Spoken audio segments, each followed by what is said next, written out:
Assalamualaikum warahmatullahi wabarakatuh dan selamat pagi.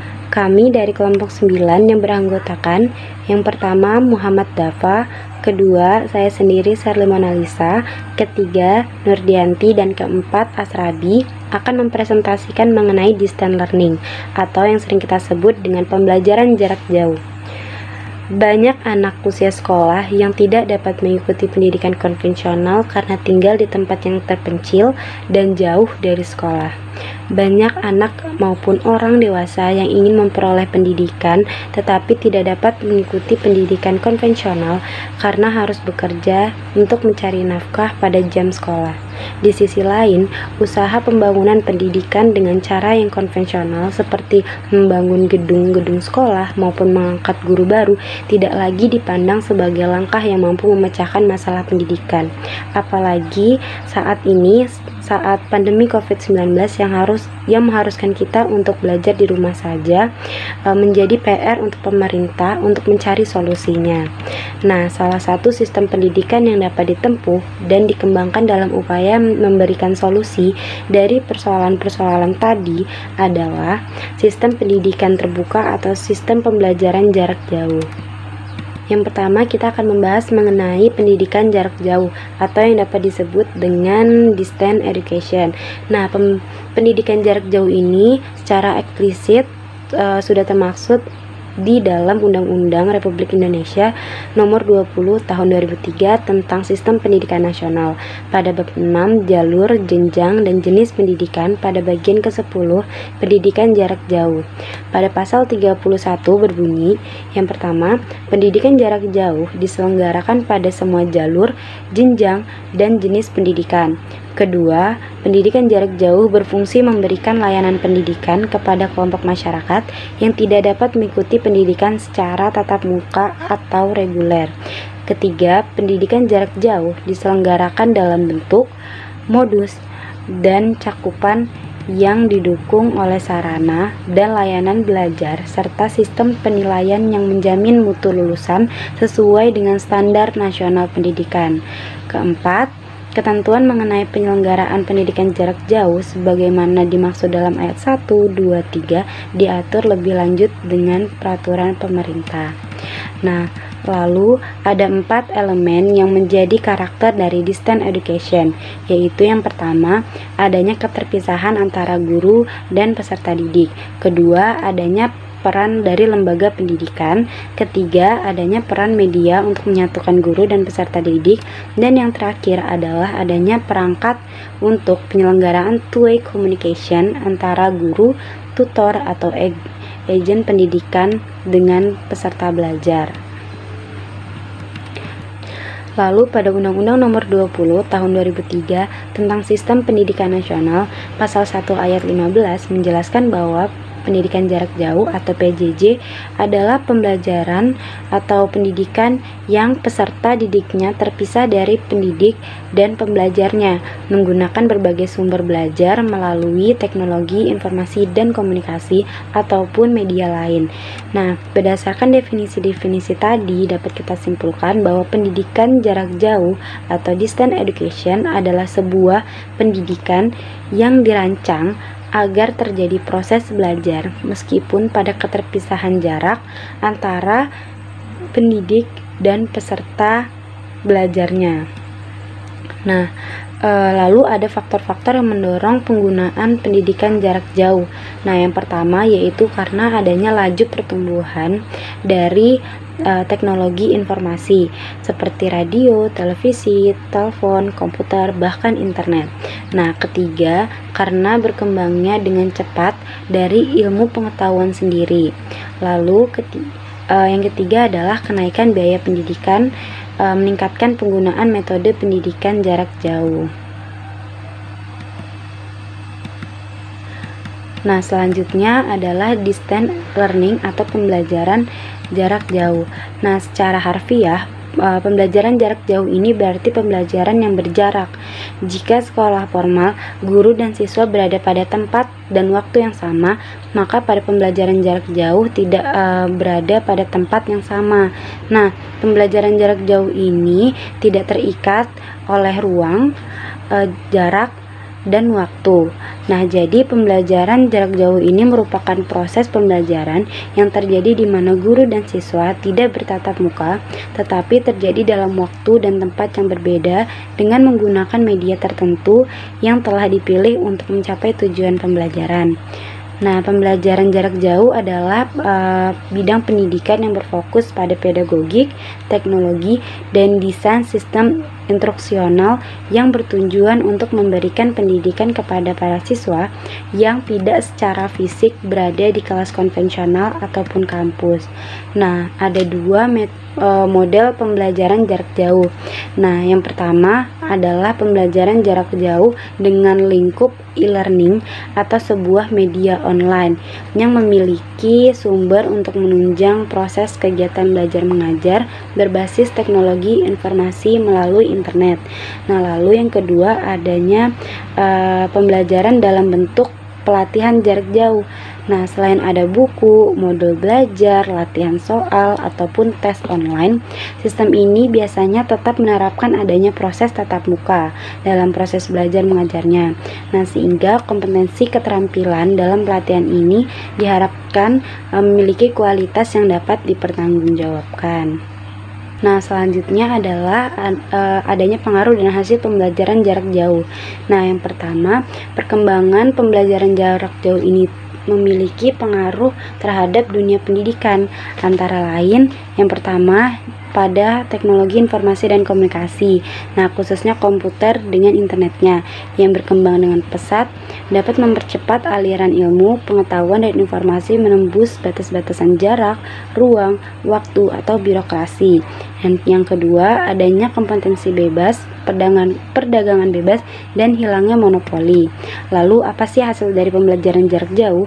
Yang pertama, yaitu kemajuan pesat di bidang teknologi dan informasi dapat mendorong masyarakat, pemerintah, atau para stakeholder untuk mengembangkan program pembelajaran jarak jauh yang lebih baik lagi. Nah, lalu yang kedua yaitu jika pembelajaran jarak jauh dilaksanakan secara baik dan benar, maka hasilnya akan membanggakan dan tidak kalah dengan hasil pembelajaran konvensional secara tatap muka. Lalu, apa sih manfaat dari distance learning? Yang pertama, dimungkinkan terjadinya distribusi pendidikan ke semua penjuru tanah air dengan kapasitas daya tampung yang tidak terbatas. Lalu yang kedua, tidak terbatas oleh waktu. Yang ketiga, pembelajar dapat memilih topik atau bahan ajar sesuai dengan keinginan dan kebutuhannya masing-masing. Lalu yang keempat, lama waktu belajar juga bergantung pada kemampuan masing-masing pembelajar. Nah, kalau si pembelajaran telah mencapai tujuan pembelajarannya, ia dapat menghentikannya. Tetapi sebaliknya, jika ia belum mencapai tujuan pembelajarannya, dia dapat langsung mengulang materi tersebut. Nah, yang kelima, keakuratan dan kekinian materi pembelajaran. Nah, mengingat materi pembelajaran ini disimpan dalam komputer, berarti materi ini itu dapat mudah diperbarui sesuai dengan perkembangan iptek. Dan yang terakhir yaitu pembelajaran jarak jauh ini dapat dilaksanakan secara interaktif sehingga menarik perhatian pembelajar. Baik, saya akan melanjutkan yaitu tentang prinsip-prinsip pendidikan jarak jauh. Yang pertama itu ada prinsip kemandirian. Prinsip kemandirian ini dalam pendidikan jarak jauh itu diwujudkan dengan adanya kurikulum atau program pendidikan yang memungkinkan untuk dipelajari secara mandiri, baik secara perorangan maupun secara berkelompok, dan dengan sesedikit mungkin bantuan dari guru atau lembaga kependidikan yang lain. Yang kedua, itu ada prinsip keluasan. Itu diwujudkan dengan dimungkinkannya peserta didik itu untuk belajar, memulai mengakses sumber belajar, mengatur jadwal atau kegiatan belajar. Termasuk dalam prinsip keluasan ini, yaitu kemungkinan peserta didik itu berpindah dari jalur pendidikan formal ke yang non-formal atau sebaliknya. Yang ketiga, itu ada prinsip keterkinian. Diwujudkan dengan ketersediaan program pembelajaran dan sumber belajar pada saat diperlukan. Kecepatan untuk memperoleh informasi terbaru melalui teknologi ini merupakan suatu peluang yang dapat bertahan atau berkembang bebas dalam persaingan bebas. Yang keempat, ada prinsip kesesuaian. Itu diwujudkan dengan adanya program belajar yang terkait langsung dengan kebutuhan pribadi maupun tuntutan lapangan kerja atau kemajuan masyarakat. Pelajaran itu bobotnya harus setara dengan jenjang kompetisi yang diperlukan. namun disajikan dengan cara yang sedemikian rupa sehingga dapat dipelajari sendiri tanpa bantuan orang lain. Yang kelima, itu ada prinsip mobilitas. Itu diwujudkan dengan adanya kesempatan untuk berpindah lokasi, jenis, jalur, dan jenjang pendidikan yang setara atau melanjutkan ke jenjang yang lebih tinggi setelah memenuhi persyaratan yang diperlukan. Dan yang keenam, itu ada prinsip efisiensi. Itu diwujudkan dengan pendayagunaan berbagai macam sumber daya dan teknologi yang tersedia dengan seoptimal mungkin. Kemudian ada komponen sistem pendidikan jarak jauh. Yang pertama itu ada peserta didik. Yang kedua itu ada materi pembelajaran. Nah, materi ini harus dirancang khusus untuk sistem pendidikan jarak jauh dan sesuai kebutuhan peserta didik. Yang ketiga itu ada pembimbing, tutor, dan atau fasilitator. Tugas pembimbing ini adalah memberikan bantuan kepada peserta didik secara berkala untuk menghadapi kesulitan, mengerjakan tugas, dan lain-lain. Yang keempat ada tempat belajar. Karena tidak datang ke sekolah, peserta didik ini bisa belajar di mana dan kapan saja. Tempat untuk pertemuan ini juga bisa diatur dengan nyaman sehingga dapat untuk belajar. Kemudian saya akan menjelaskan tentang pembelajaran jarak jauh. Pembelajaran jarak jauh atau distance learning. Pembelajaran ini dilakukan dalam pendidikan formal yang berbasis lembaga yang peserta didik dan instrukturnya itu berada di dalam lokasi yang terpisah, sehingga memerlukan sistem telekomunikasi yang interaktif dan menghubungkan keduanya dan berbagai sumber daya yang diperlukan di dalamnya, seperti yang kita lakukan saat ini, yaitu dengan menggunakan aplikasi Zoom atau Google Meet atau dengan WhatsApp. Distance learning ini memiliki ciri-ciri. Yang pertama itu ada separation of teacher and learner, keterpisahan antara guru dan peserta belajar atau peserta didik. Yang kedua ada institution accreditation atau belajar harus disertifikasi oleh lembaga tertentu. Yang ketiga ada use of mixed media course, itu menggunakan media pembelajaran yang beragam. Yang keempat two-way communication, itu komunikasi dua arah yaitu antara guru dan peserta didik. Yang kelima ada possibility of face-to-face meeting for tutorial, ini memungkinkan terjadinya tatap muka untuk tutorial.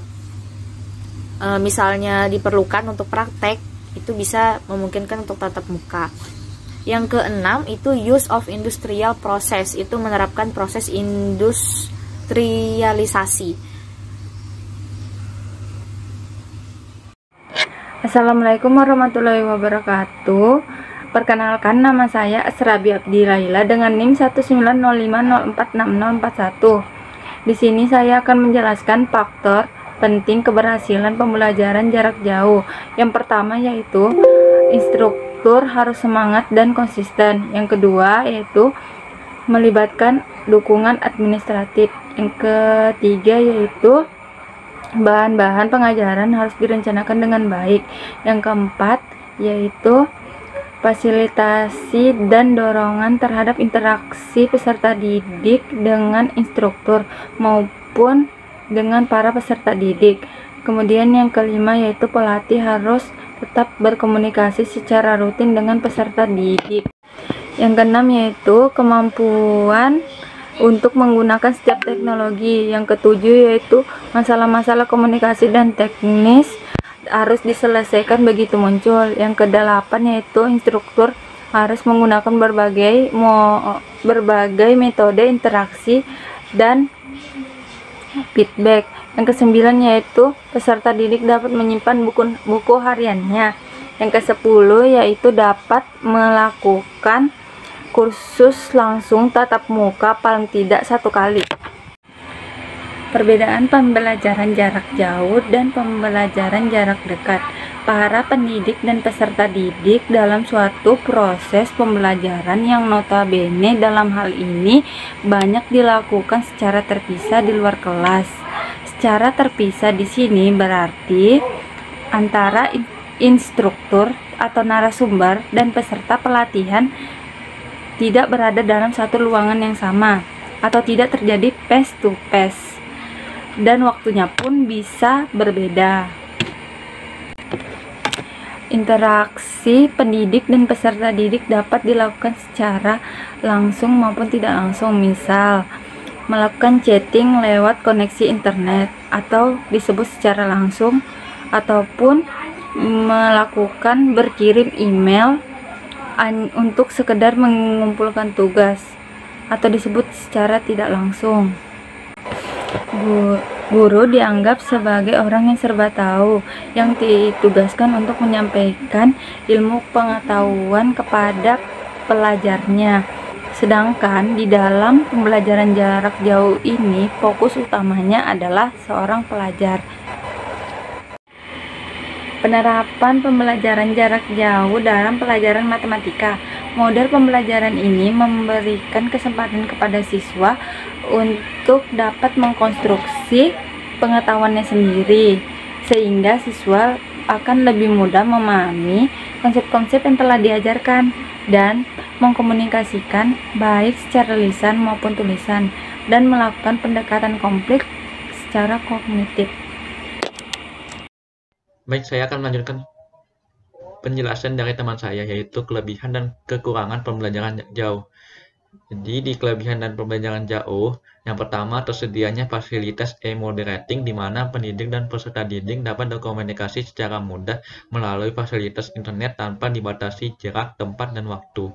Yang kedua, peserta didik dapat belajar atau mereview bahan pembelajaran setiap saat dan di mana saja jika diperlukan. Yang ketiga, bila peserta didik memerlukan tambahan informasi yang berkaitan dengan bahan yang dipelajari, ia dapat melakukan akses di internet dengan mudah. Yang keempat, bila pendidik dan peserta didik dapat melakukan diskusi melalui internet yang dapat diikuti dengan jumlah peserta yang banyak sehingga ilmu pengetahuan dan wawasan lebih luas. Yang kelima, peserta didik dapat benar-benar menjadi titik pusat kegiatan belajar mengajar karena ia senantiasa mengacu kepada pembelajaran mandiri untuk pengembangan diri pribadi.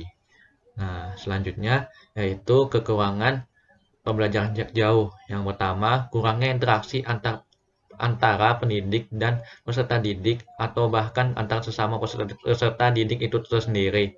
Yang kedua, kecenderungan mengabaikan aspek akademik atau aspek sosial dan sebaliknya. Yang ketiga, masalah ketepatan dan kecepatan pengiriman modul dari pusat pengelola pembelajaran jarak jauh. Yang keempat, peserta didik yang tidak mempunyai motivasi belajar yang tinggi cenderung gagal. Yang kelima, dukungan administratif untuk proses pembelajaran jarak jauh dibutuhkan untuk melayani jumlah peserta didik yang mungkin sangat banyak. Mungkin itu saja dari saya. Bila ada pertanyaan, bisa yang nanti dipertanyakan. Sekian dari saya dan kelompok saya. Wassalamualaikum warahmatullahi wabarakatuh.